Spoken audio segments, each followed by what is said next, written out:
Bu CHI podcast.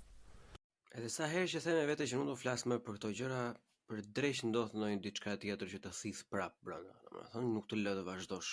Nuk është se do të them ndonjë gjë më specifike apo më të mençur se çfarë mund të ketë thënë dikush tjetër apo thjesht nuk më rihej. Po 14 vjeç më. Drita e syve të prindërve vet. Rinia. Ata që do ju paguajnë pensionin. 14 vjeç. Edhe ju hoq komplet e drejta, domethënë që të ndiste në një plan çfarë lloj të ishte ajo. Se pjesën e sigurisë të përditshme, si në shkolla, edhe rrugëve, edhe në shtëpi kemi zeruar. Tashmë ne jetojmë në një realitet, domethënë që këto gjëra nuk na bëjnë më përshtypje fare. E jo vetëm abuzimi që nuk kontrollohet më, domethënë, po thjesht jeta. Literalisht, jeta. Zonja dhe zotrinj. Kur duhet ndaloj kjo? Kur është mjaftueshëm? Sa duhet të përdhunohen? Sa duhet të dhunohen? Të rrihen, të therren, të vriten, si në këtë rast. Cili është numri magjik? Cili është numri magjik që do e kthejmë masën për ditëshmërinë, mua, ty, tjetrin?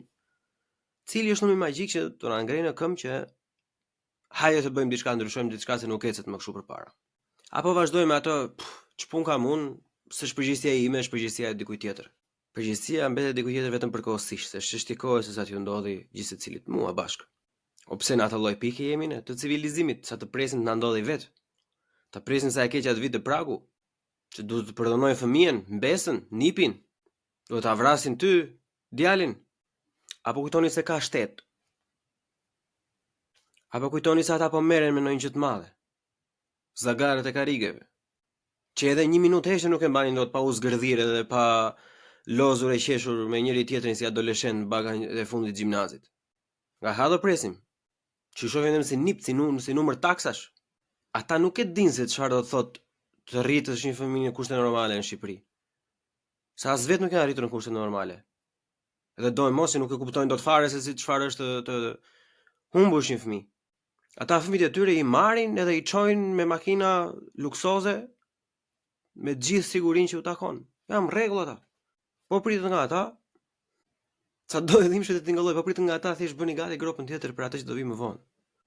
Sepse kjo nuk ka për të ndaluar, nëse nuk merren masa aktive. Sado patetike tingëllon të merren masa. Nuk mund të presim ne që njerëz të tillë të rregullojnë këto makabritete kur çdo gjë tjetër kalon pa u ndëshkuar. Pa ndëshkueshmëria është normaliteti i ri në Shqipëri. Nuk mund të rregullojnë ata gangot dhe çdo lloj plere nëpër TikTok, Snapchat, Instagram, Facebook, kur ata janë të lirë, të pa kontrolluar. Unë nuk mund të them nipi tim mos e shifti filanin apo fistekun, dhe më pas të kthehem nga ana tjetër e divanit edhe ta shoh unë, e të gajasem, them sa bukur është, ja tregoj dhe shokut. Shi sa i trash është. Shive çfarë budalla jesh, kapi çik të sa bukur. Na meku. Nuk bëhet kështu. Fëmijët, ato që i thua i marrin për rebelizëm, asnjëherë nuk i ndjekin. Ato që bën ti ato do bëjnë. Edhe përderisa unë nuk e di vetë se çfarë është vlera dhe antivlera, s'ka për ta ditur asaj që vjen pas meje. Çajna ata prindërit e shkëta tash, po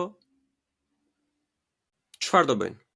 Në një vend ku idhujt janë ata që janë kriminal të fortë të lagjës, gjobvënca, kriminela, vrasës me pagesë, normalisht kjo është normale. Pavarësisht sa keq tingëllon, është normale. Edhe pak janë, më shumë duhet ishin vrarë me të realitet. Se kur në përzyrat e krye bashkiakëve ftohen individ ignorant pas një lloj vlere, ku repertori i tyre bazohet vetëm në krim, dhunë, drog, prostitucion, shere, prerje, therje, më falni, çfarë më prisni?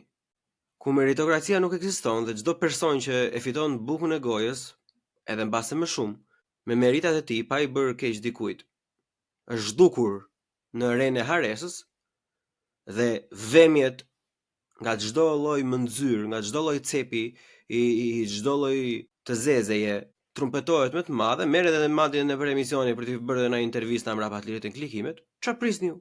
E kur shikojnë ndonjëherë që diskutojnë për disa probleme që në fakt mund të jenë probleme, po në krahasim me këtë duken tejet idiote. O po na i vinë do na i bëjnë kalamajt kështu, po na ndryshojnë prindrit, po na ndryshojnë këtë. I nderuar, fëmia nuk po mbijeton dot. E derisa fëmia nuk mbijeton, kot i bën ato debatet e tjera. ku nuk ke siguruar gjërat më bazike, byje rifyllit kot pasaj për të gjitha budalliqet e tjera. Se në qoftë nuk e ke gjallë, as nuk të hynë në xhep asnjë gjë për të bërë atë muhabet pasaj. Çfarë ndodhi me ne? Qa jemi bërë ne kështu? Si mund të qëndrojmë ne kaq të heshtur, kaq pasiv, kaq të pa shpirt në thelb, ha? Në vend që t'ju zihen dyer çdo lloj çakalli që është atje sipër. Çfarë shembulli po i japim ne fëmijëve tan duke qenë thjesht konsumator pasiv, pa i njohur fuqinë, pa ndërmarrë një veprim, pa ndryshuar diçka. Ai djalë e pas dhe unë e lehtë. Ama diçka duhet bërë. Se çfarë është në detaje, unë nuk e di. Ka shumë hapa që mund të merren. Mos prisni sa të ndodhi fëmijës tuaj. Edhe në qoftë se s'keni fëmijë, do të keni dikur. Edhe në qoftë se do të keni, asnjëherë është thjesht gjëja e duhur për t'u bërë. Diçka duhet të ndryshojë dhe duhet të ndryshojë në shpejtësi rekord. Ndryshe, përtej depopullimit nga emigrimi dhe nga rënja e lindjeve, na kanoset dhe ulja e popullsisë nga vëllavrasja. Duhet të marrim përgjegjësinë në duart tona. Se fundja nuk lihet ujku të ruaj delet. Dhe deri në momentin që të kemi kuptuar këtë pjesë, do vazhdojmë t'i hapim gropat një nga një. E keqja nuk ikën vetë. Buqim në bu, CHI, bu, CHI, podcast.